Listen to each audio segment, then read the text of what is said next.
So we've been talking about what major topic the last couple of months? Spiritual warfare. Spiritual warfare.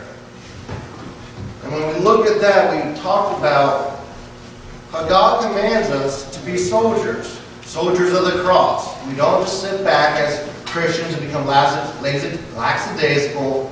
We don't think once we receive salvation, okay, now it's time to relax. The hard part's done. No. But rather we see the contrary in Scripture. But the children of Israel, as soon as they crossed over into the promised land, they had one of the toughest battles of their entire campaign. A walled city. Not just one walled city, but a double walled city. With no catapults, no battering rams, no swords. They had the fight of their life presented to them. Now we all know the account there where they didn't necessarily fight right off, but rather with God's guidance they walked around the wall. But they just come out of Egypt, they spent 40 years in the wilderness, and now they cross over the Jordan River only to face one of the toughest battles of their entire campaign to take over the promised land. When we look at spiritual warfare, we talk about the spirit world. How do we define the spirit world? The invisible part of God's creation. The invisible part of God's creation. And why is that so important for us to understand? So we know what we're dealing with the spiritual world. It's important for us to know what we're dealing with, but what if I tell you that Christ left the spirit world and came to the physical world? It seems like the two are disassociated. And when they're disassociated, we don't think of demons and angels being right here, but rather they're off someplace distant. But when we look at it in this context, in this light, and realize, you know what, the spirit world and the natural world, they're really entwined. God created both. They are a product of His handiwork. And thus the two are not disassociated, the physical world way over here and the spirit world way over here. Mankind is not way over here and angels and demons way over here, but rather the two are one. So when we look at the spirit world and what we're getting ready to talk about, it's extremely important for us to understand this concept that the spirit world is nothing more than the invisible portion of God's creation. Because it brings into reality the fact that, you know what, Sister Jan, there could be an angel sitting right next to you. And at the same time, there could be a demon standing right next to me. Just because we don't see these things doesn't mean that it's real or true. They're closer than either anyone allows us to think. Most of the time, like I said, we get the concept that they're way out here. But rather, they're entwined. The two are one. Just because we can't see something doesn't mean it doesn't exist or that it's not right there in front of us. Just because we can't see the air in front of us doesn't mean that we're breathing it right now. The wind might not be blowing and making it evident, but just because we can't see it doesn't mean it's not there. We spent, I think it was 2 or 3 months discussing the names of the devil. Now we're getting into a different portion. We are going to actually begin looking at demons more. We're going to be looking at demons, tactics, casting out demons, all in the future. But this is what I consider the turning point, because we've talked about the spirit realm. In the regards that we've talked about spiritual warfare. We spent how much time talking about the armor, prepping us to realize God has not given us the spirit of what? Fear. There's no reason for us to fear. We've spent several months trying to get that grounded and instilled within us. As Christians, there's no reason for us to fear the unknown. There's no reason for us to fear demons, because Christ has given us all power. We've looked at our armor, how it's up to us to put it on and maintain it. And we have all this equipment to protect us as well. The belt of truth. Know what we believe and why we believe it. Our feet shod with the preparation of the gospel of peace. We talked about the helmet of salvation, our hope of salvation, and all those things entwined. Now that we know that we are equipped, it's time for us to move farther in our study. Let's look at the enemy. We looked at the names of the devil. Okay, maybe gave us insight. But now we're going to be going farther and deeper. Our memory verse for today is found in Colossians chapter 2 and verse 15.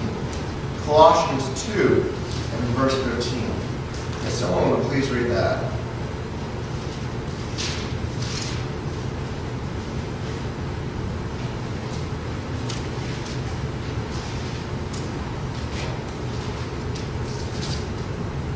Why is that one? Hold on.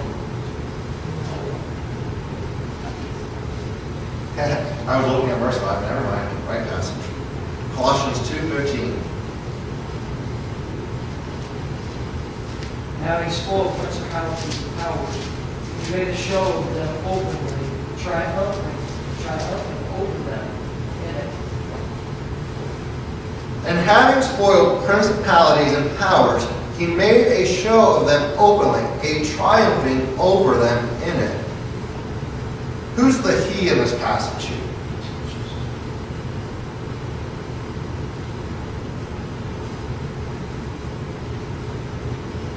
You might have to back up to verse 14 and see who they're talking about.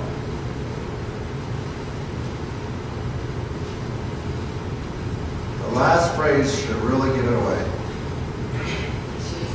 It's talking about Jesus.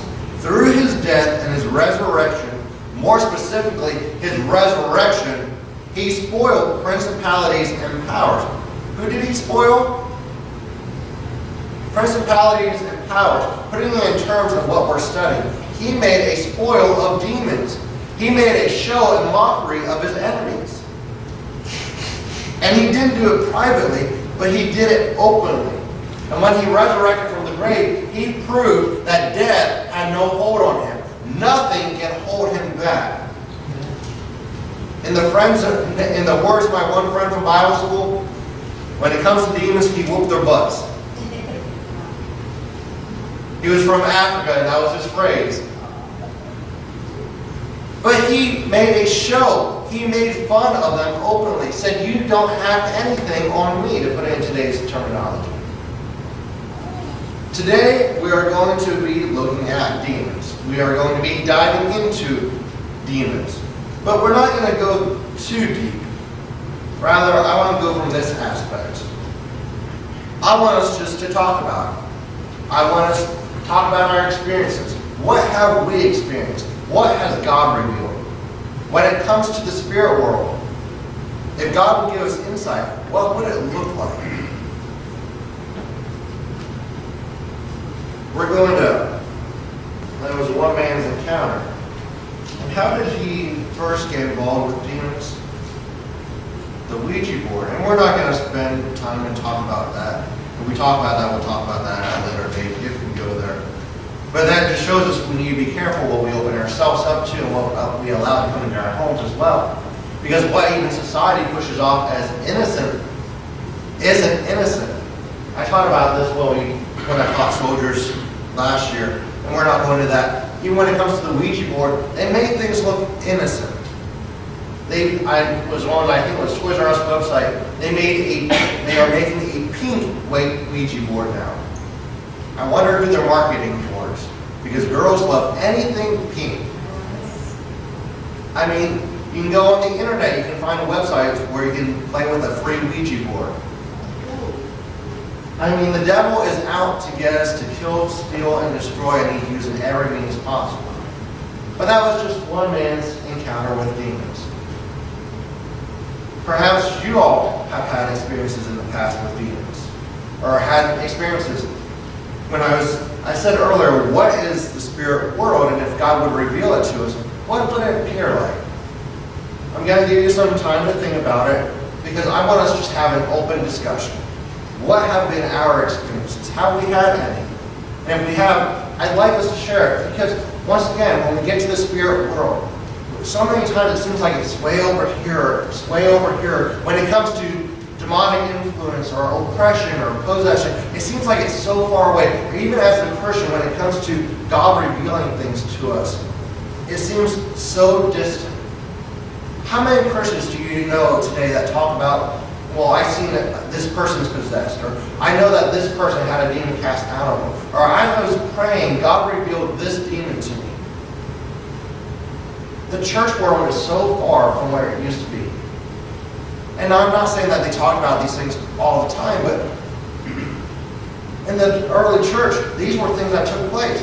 Casting out demons was commonplace. Praying and fighting against demons was commonplace. I know as I was beginning to prepare for teaching this, I spent months preparing, just reading books, reading my Bible, studying. It's important for us as Christians to pray for leadership, because we don't know how strongly the enemy is coming against them or when. And the enemy is out to steal, and we talk about false teachers and false prophets. But I remember someone telling me of an account. They were flying somewhere, and they were sitting next to a Satanist. That's where their seating pattern fell. And this Satanist told them that once a year, every year, Satanists from all over the United States gather to one central point, and they pray. And they pray to the devil. And they pray for one thing, and that is for the fall of Christian pastors. As I was beginning to study and prepare, God revealed some things to me. And as I was laying in bed one night, you might call it a dream, I call it a vision, and for this reason. I was laying in bed, and I could see straight into the kitchen because our door was open. And there, in the midst of all the blackness, was light coming through my kitchen window, and there was a demon standing in the kitchen looking right at me. Now, when it comes to the spirit world, I said, what is the spirit world? If God was to reveal it to us, what would it look like? It would probably look like everything we see now, but God showing us those things which were invisible. Because out in that kitchen, all I saw was a shadowy figure standing there. All I could make out was the top half.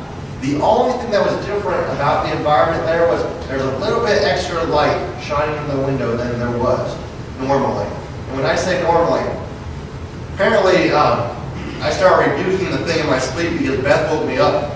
Because apparently I was speaking in tongues and she was shaking me. But the reason I consider it a vision and not a dream was because when I woke up, the exact same viewpoint I had as I was asleep was the exact same viewpoint I had right then.